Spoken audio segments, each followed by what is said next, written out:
Was news to you this morning? Yeah, I think news to most members of Congress, well, probably all, since I chair the Trade Committee and the chairman of the Ways and Means Committee. He and I both put out a statement today stating, matter of fact, that we think this is a bad policy, a bad move, and we should be working with our friends. These are our allies. So, we continue to have conversations, but every now and then decisions are made by the administration that are, I think, a surprise to everyone.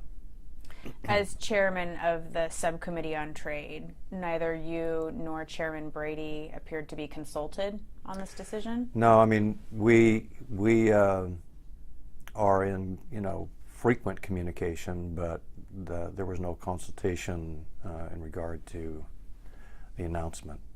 How does this impact NAFTA negotiations? Because I know you've been working on that, Yep. and when we spoke last via talkback from D.C., you were optimistic. Yeah. Well, I just got off the phone with the Mexican ambassador, just an hour or so ago. And his message to me was the Mexican government is thoroughly frustrated, and as would be expected, right?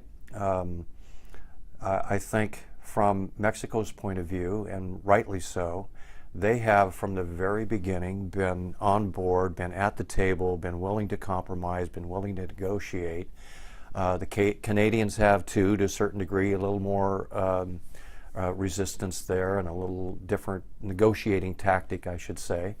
But the United States has been the one who has threatened on more than one occasion to remove themselves from the negotiating table. We should be the ones bringing people together.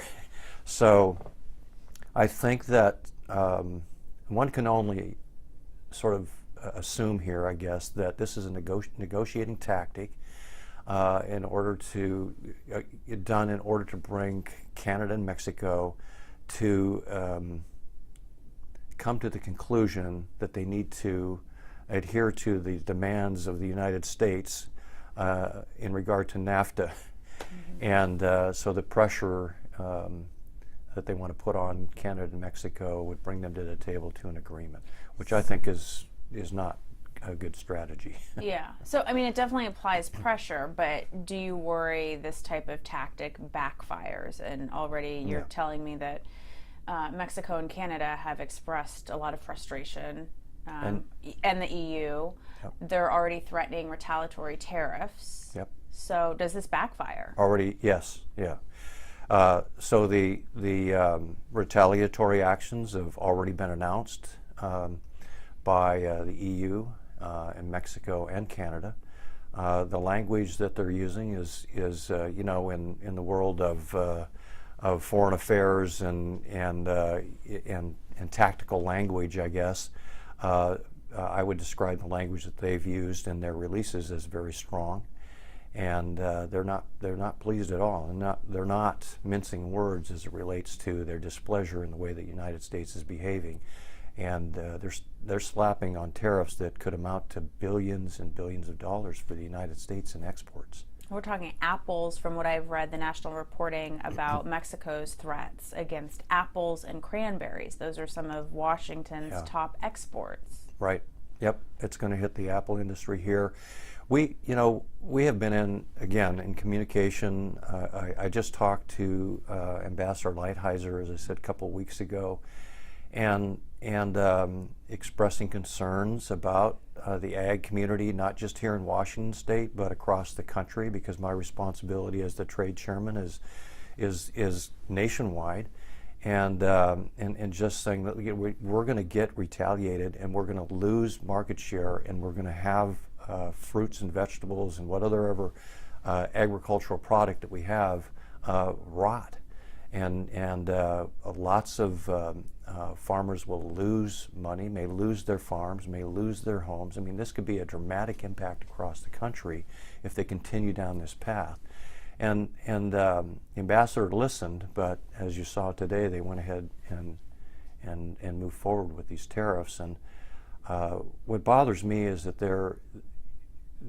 they are playing with the lives of American citizens, their homes, their businesses, their children, their livelihood. And not only that, it's the same in Canada. They're playing with the lives of those people and Mexico, and expand that to Europe. And it just kind of ripples across. You withdraw from TPP, and Japan has been very active in their visits with us, expressing their displeasure, and as is all the other 11 TPP countries we've been in communication with. So even get visits from South America who are concerned, not even some of those countries not involved in TPP, but the invasion of the Chinese efforts to create a relationship, a trade relationship and a partnership, and their fear that they may become a Venezuela or a Cuba. And that's, so it's just goes beyond this economic impact. It goes to this national security, drug smuggling, human trafficking. It just expands out into this world that's chaos. So for the farmers and the folks in this state and other agricultural producers across the United States who are extremely concerned, more concerned than they've been in the past, where do we go from here? What happens next? So I think the good news here is that, if I can back up just a little bit, when the administration said, okay, we're going to impose these tariffs, and they were going to do it that week, by the end of the week, Chairman Brady and I crafted a letter. We got 110 Republicans within 48 hours to sign on to this letter, and said at least have an exclusion process implemented. So 2 exclusion processes. One would be country by country. The other would be by business or product. And so the administration listened to the 110 Republicans, paid attention to that letter, and that's how the exclusion process was put in place. And now they've decided that they're moving past that process, not excluding Canada and Mexico. That was one of our first requests. Now they have applied those tariffs. The business exclusion is complicated, cumbersome, and disjointed. So a lot of businesses are frustrated by that. So now the process is, we have made our statements today. We're going to try and open the door again to get the administration. They need to come to Congress and explain their actions to us, and that's going to be the next step. We'll demand a meeting with Lighthizer, with Secretary Ross and Navarro and whoever else we need to have come up on the Hill, but they need to explain their actions, and I think that's going to be something that Chairman Brady demands as we return back to Washington, D.C. Next week, okay. Yep. 2 more questions for you. Number one of the other consequences that we haven't yet talked about is potential increase in cost to construction. If we put tariffs on steel and aluminum, I mean, those are also products that will have increased cost to the consumer, affecting cars, construction. I mean, we have cranes all over the place in this region. So what do you think the impact? Yeah, well, it's not going to only impact the cost of construction, but it'll impact the cost of everything that we use. Airplanes, cars, food, across the board.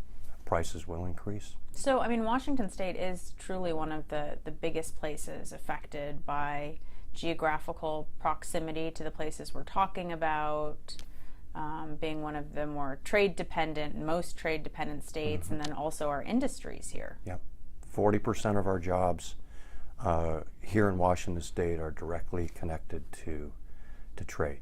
And they are the highest paying jobs normally across the board on average. And so when we're no longer able to export and our imports are decreased, the ports are affected. Our jobs that have been created as the Port of Chicago, and we call ourselves that because we export and transport 70% of the products that enter our ports across the country are moved out of this state. we only keep about 30%. So there are numerous jobs, as you can see, that would be connected to that effort. Those would all be affected. I mean, we're in a trade war right now. I mean, that's something we've been trying to avoid. Congress has been trying to avoid, but you can see if one country says we're slapping tariffs, now today 3 countries, well, the EU total, Mexico, Canada, they say fine, we're going to do that too. China, now add China into that, our largest market, they're going to slap tariffs on our imports into their countries. We're not going to be able to sell our products. Those countries will look elsewhere for the products that we have been exporting to them. Mm-hmm. It's already begun to happen in countries like Peru. They're looking for their beef somewhere else. They're looking for other products, construction, machinery, that sort of thing. Colombia, all of those countries will be looking to China and other countries for the supplies that we've been exporting to those countries. And my final question, how do you think this affects upcoming midterms? Because a lot of these agricultural communities and communities affected were places, regions that voted for President Trump. Mm-hmm. I mean, that's a difficult question to answer. I think if you look back to the election, I think most people were surprised and shocked that President Trump won. With the rhetoric that was displayed by both candidates, really, and I think that as we move forward, I don't know what moves the needle anymore on voters. It's hard to, it's kind of hard to decipher that. And maybe it's too early to know full impact. Yeah, of this and I do think that it's early, but today you've seen the stock market just take an absolute nosedive, and I think that's an indicator that people aren't happy with the way this is kind of a herky-jerky, mm-hmm. Confusing. If there is a strategy, it doesn't seem to be clear to me. Okay.